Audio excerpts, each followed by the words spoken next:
10 नवंबर के 8 पीएम पे आपका स्वागत है। और मैं देवेंद्र बल्हारा एक छोटी सी 2-3 खबरों के साथ आपके बीच हूँ।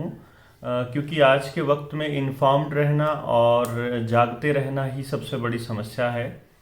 सरकारें चाह रही हैं कि आप सोते रहें, आप या तो लड़ते रहें या रोजी रोटी के चक्कर में आप दौड़ते भागते रहें या फिर आप सोते रहें। तो हमने लड़ना भी बंद कर दिया है। हमने रोजी रोटी के चक्कर में भागना भी बंद कर दिया है, क्योंकि अगर किसान जिंदा रहेगा तो रोटी भी खा लेंगे। और तीसरा, हम लोग हमने इन्फॉर्म्ड रहना भी शुरू कर दिया है, हम सोएंगे नहीं। तो इसलिए आपको 2-3 खबरें बता दूं। पहली बात, मैं कुछ इशारा करूंगा जिससे आप समझ जाइएगा कि मैं इसको किसको कह रहा हूं। यहाँ पर जो लगता है टीका, जो मैंडेट जो चल रहा है, और क्योंकि पुरानी सारी वीडियोस, अभी मेरे पास मैसेजेस आ रहे हैं मेरी वीडियोस को, वो पुरानियों को जिन पे मेरे ऊपर बैन लगा था, अब उनके चैनल सारे के सारे ब्लॉक हुए पड़े हैं 1-1 महीने के लिए। तो ये एक समस्या है। मैं ये कहता हूँ कि अगर मैं गलत कह रहा हूँ तो आप मेरे खिलाफ मुकदमा दर्ज कीजिए, कोर्ट में साबित कीजिए कि मैं गलत कह रहा हूं, या मैं सही साबित करूंगा। फिर मैं सवाल पूछूंगा कि मेरे कुछ सवाल हैं और सरकारों को उनका जवाब देना चाहिए। बट कुछ एक तो खबर ये है कि इनका जो प्रोपेगेंडा था वो फेल हो रहा है डे बाय डे, और लोग इनके प्रोपेगेंडा में फंस नहीं रहे हैं और कह रहे हैं कि अब हम नहीं लगवाएंगे, अपने बच्चों को नहीं लगवाएंगे। तो ये एक बड़ी अच्छी खबर आ रही है, और यही कारण है कि जो अक्टूबर में आने वाला था इनके पास बच्चों के लिए पूरा प्लान, जब पता लगा कि जॉनसन एंड जॉनसन कंपनी तो जो बच्चों के प्रोडक्ट बनाती है उसी को वो बनाने का ठेका मिला है, और वही आपके बच्चों को टीका लगाएगी, जिसके ऊपर ऐसे आरोप क्या सिद्ध हो चुके हैं कोर्ट में, जिसको हजारों करोड़ रुपए जुर्माना देना पड़ा था कि जॉनसन एंड जॉनसन के प्रोडक्ट यूज करने के बाद बच्चों को कैंसर हो रहा था। तो ये एक अच्छी खबर थी। जब अक्टूबर से पता लगा कि अक्टूबर के शुरुआत में नहीं, अक्टूबर के अंत में आएगा, अक्टूबर के अंत से लेके अब नवंबर तक आ गया है, और अब दिसंबर के तक कह रहे हैं कि दिसंबर में आ जाएगा, बच्चों के लिए डोज लगनी शुरू हो जाएगी। और बूस्टर डोज के लिए प्लान शुरू हो गया है कि तीसरी डोज आपको लगनी शुरू हो जाएगी। इस दौरान अपने देश के अंदर करोड़ों लोगों ने दूसरी डोज नहीं लगवाई या फिर फर्जी सर्टिफिकेट बनवा लिए। तो उन दोनों के लिए ये खबर है कि 8 नवंबर की क्लोज टीवी की ये खबर है। 8 नवंबर को उन्होंने डाली थी, हमारे पास पहुंची आज है, क्योंकि स्क्रीनशॉट पहुंचते हैं। आजकल इन्होंने क्या किया हुआ है कि एक देश के अंदर अगर कुछ हो रहा है तो दूसरी कंट्री के अंदर ये नहीं कर रहे हैं। तो ये जर्मनी की खबर है जो मैं आपको बता रहा हूं, जो कह रही है फाल्सिफिकेशन और use of the fake this passport to be punishable by up to 2 years in prison under new draft law in Germany. BILD इसको नाम दिया गया है। तो आप समझ सकते हैं कि अगर आपने फर्जी सर्टिफिकेट बनवाया है सिर्फ आधार कार्ड दे करके, अगर आपने कि मैंने दोनों डोज ले ली है या एक डोज का सर्टिफिकेट अगर आपने फर्जी बनाया है, तो ये स्कैनर लेकर के आ रहे हैं जो आपकी बॉडी में वो प्रोडक्ट चेक कर लेंगे कि वो गया कि नहीं गया। इसीलिए मैं बहुत दिनों से ये कह रहा था कि आपने फर्जी सर्टिफिकेट नहीं बनवाना है, इसकी बजाय खड़ा होकर के विरोध करना है। अगर अपने बच्चों को इस नरसंहार से बचाना चाहते हो तो आपको विरोध करना पड़ेगा कि हम एक भी डोज अपने बच्चों को तो देंगे ही नहीं, किसी भी कीमत पर नहीं देंगे। और जिन लोगों को ये लगता है कि अभी भी ये वायरस एग्जिस्ट करता है, तो उनको परमात्मा इतनी बुद्धि बख्शे कि वो इस प्रोपेगेंडा को समझ सकें और ये जो ढकने वाला यंत्र है इसे फेंक सकें, इसको जला सकें, सरकारों को बता सकें, खास तौर पे बड़े शहरों में। मैं दिल्ली में देख रहा हूं कि लोग बेवकूफ़ों की तरह अपने बच्चों को भी दम घोट करके मार रहे हैं, और इवन चंडीगढ़ के जैसे बड़े शहरों में जहां भी मैं देख रहा हूं वो यहां भी लगा के रखते होते। मुझे देखते ही ऐसा लगता है कि मैं इनको पकड़ के एक चपेट लगाऊं और इनसे पूछूं कि यहां लगाने का क्या मतलब है। और अगर तुम पुलिस से डर के लगा रहे हो तो सबसे बड़ी बेवकूफ़ी यही है कि पुलिस से नहीं डरना है, पुलिस से डर के लगाने की जरूरत नहीं है। आप अगर यकीन करते हो कि इससे आप धूल मिट्टी से बच रहे हो तो शोबार बचिए, लेकिन पुलिस से डर कर नहीं, अब तो खड़े होने का वक्त है, अब चुपचाप सहन करने का वक्त नहीं है। तो आप लोगों को ये समझना चाहिए। तो एक तो ये खबर थी। दूसरी खबर थी एक वियना की है, क्योंकि ये मैं आपको इसलिए बता रहा हूं ताकि आप थोड़ा सा दिमाग लगा सकें। ये जो मैंने आपको जर्मनी की खबर दी है, ये खबर का असर इंडिया पे भी 100% होगा, क्योंकि एक देश में जो हो रहा होता है वो दूसरे देश के अंदर टेस्टिंग का एक तरीका होता है, इसीलिए ये जरूरी होता है कि हम उसके खिलाफ विरोध करें। जैसे हरियाणा के अंदर हो रहा है, जैसे अब युद्धवीर सहरावत को गुजरात के अंदर उन्होंने पकड़ लिया, गांधीनगर में उन्होंने गिरफ्तार कर लिया, और इधर हमारे रोहतक में, हिसार में, जींद में जाम लग गए, तो उनका सारा प्रोपेगेंडा फेल हो गया। जब हरियाणा के अंदर भी हम लोगों ने विरोध किया सड़क पर जाकर के, इवन हमने तो सेंटरों में जाकर के पूछा उन डॉक्टरों से कि भैया अगर इसके कोई साइड इफेक्ट होते हैं तो आप हमारे को क्या गारंटी दे रहे हो कि हमारे का रिस्पॉन्सिबल कौन होगा, जिम्मेदार कौन होगा। और आज के दौर में आपके आसपास एक भी ऐसा बंदा नहीं बचा होगा, या आप सभी के सभी लोग ऐसे लोग हैं जिनके सर्कल में किसी ना किसी ने दोनों डोज ले रखी थी, उनको अब अगर कुछ भी हो रहा है तो उनसे अब वापस नहीं उठा जा रहा, या फिर चलते चलते पता भी नहीं है कि वो कब कोलैप्स कर जाएं और कब एकदम से हृदय गति रुकने से उनका देहांत होगा, ये पता लग रहा है। इसी में एक वेना वाली खबर मैं बताता हूं, अपनी बात को आगे बढ़ाते हुए मैं ये बता रहा हूं, लातूर के अंदर एक एएसआई की डेथ हुई है अभी अभी, कुछ वक्त पहले ही उसने दूसरी डोज ली थी बड़े खुश होकर के, और चोर का पीछा करते हुए जैसे ही वो दौड़ा और उसके भागते ही उसको हार्ट अटैक आ गया और हार्ट अटैक से उसकी मौत हो गई। तो इससे आप समझिए कि चलते चलते एकदम गायब। पहले क्या है कि पहले हार्ट अटैक हो रहा था तो हमें मौका मिल जाता था, हम भाग रहते थे हॉस्पिटल में जाके, थोड़ा बहुत हम लोग कुछ ऑप्शन होता था कि हम बच जाएंगे, बट अभी बचने के चांसेस नहीं मतलब मिल रहे हैं, अब मौका नहीं मिल रहा है। तो ये लातूर वाली जो खबर है ये मैं आपको बता रहा था।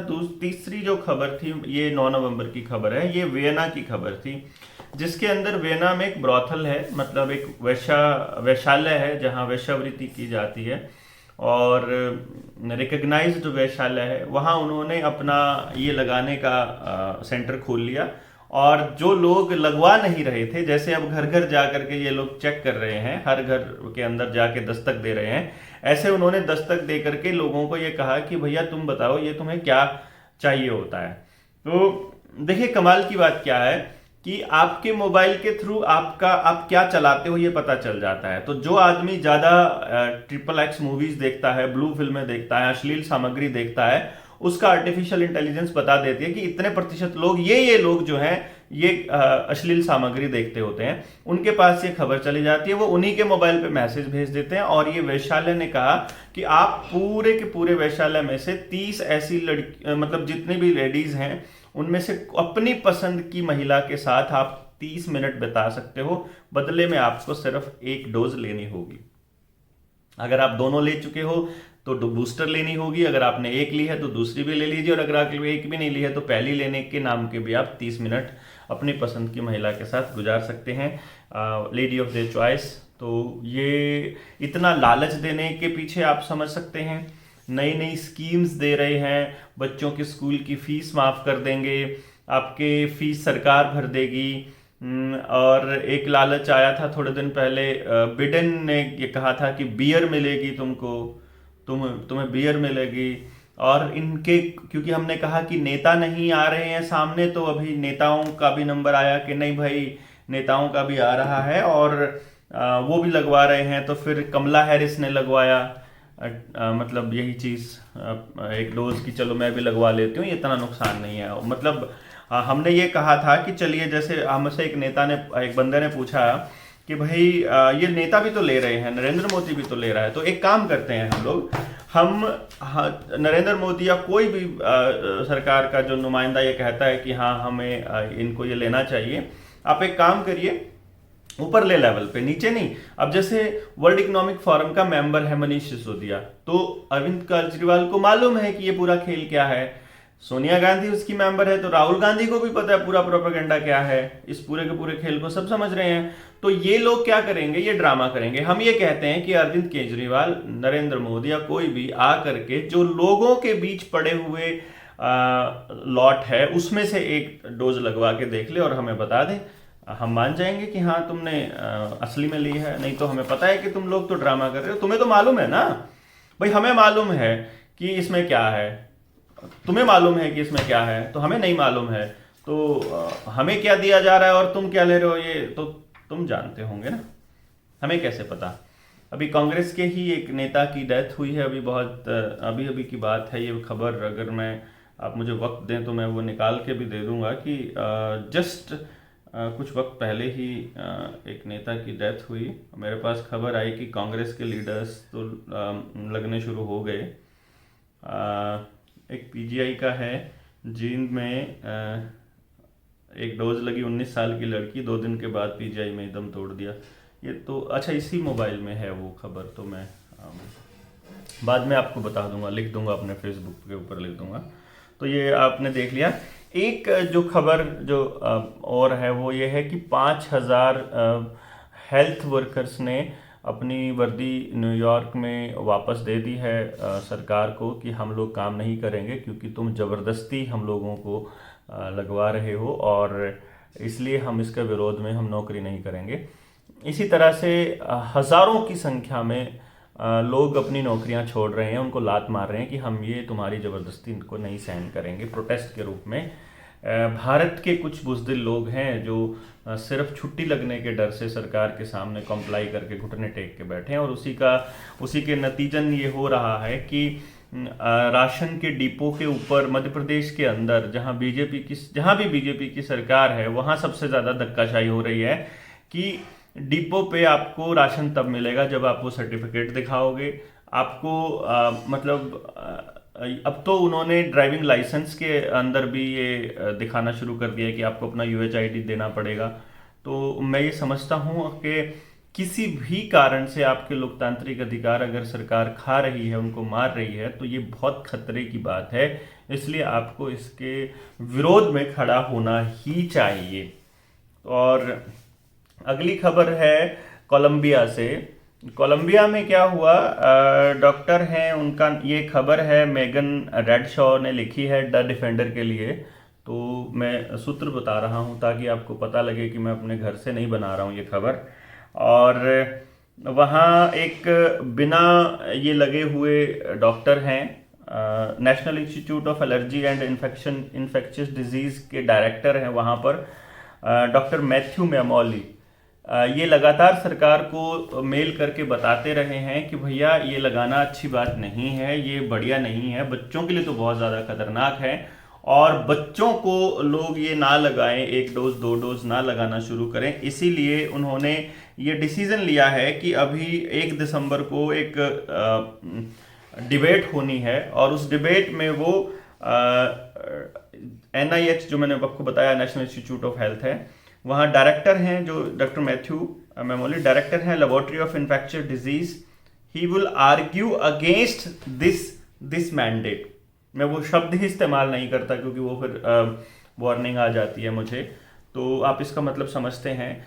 इसका मैंडेट लगाने का इन्होंने प्लान किया, तो इसलिए ये एक ऐसे साइंटिस्ट हैं जो कि वहाँ लगातार लोगों को बता रहे हैं कि ये इन्फेक्शियस डिसीज इतनी खतरनाक नहीं है।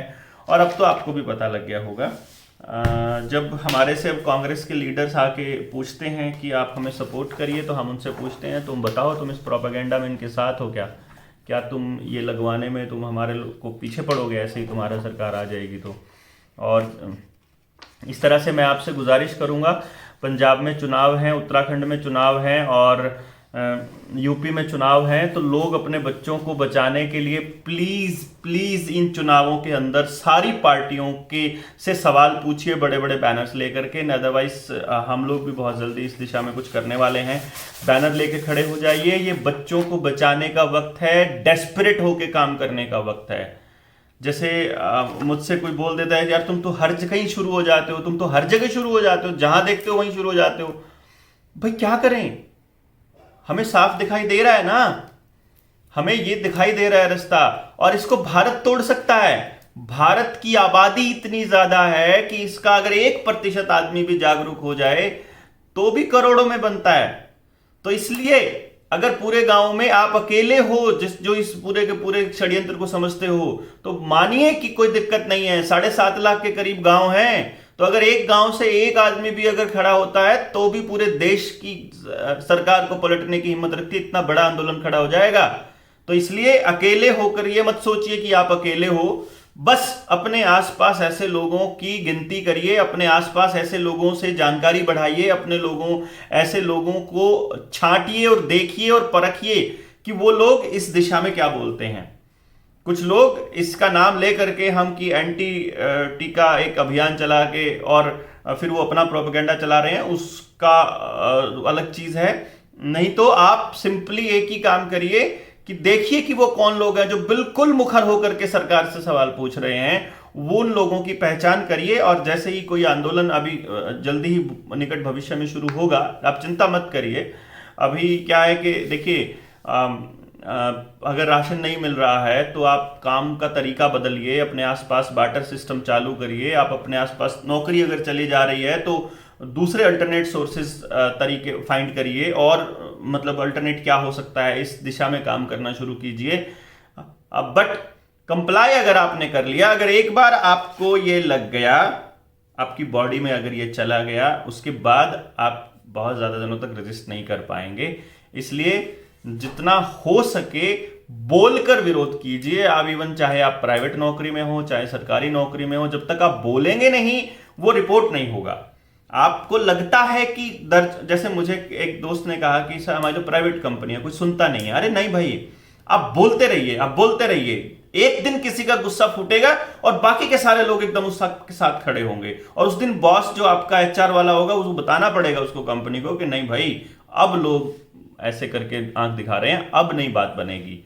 तो इसलिए ये मत सोचिए कि आप अकेले हो, ये मत सोचिए कि आप अकेले पड़ जाओगे तो क्या होगा। कोई दिक्कत नहीं है, लड़ते रहिए और डेफिनेटली लोगों को समझ में आएगा, और एक दिन ऐसा होगा कि हम इस षड्यंत्र से पार पाके कुछ अच्छा करेंगे अपने समाज के लिए। नमस्कार।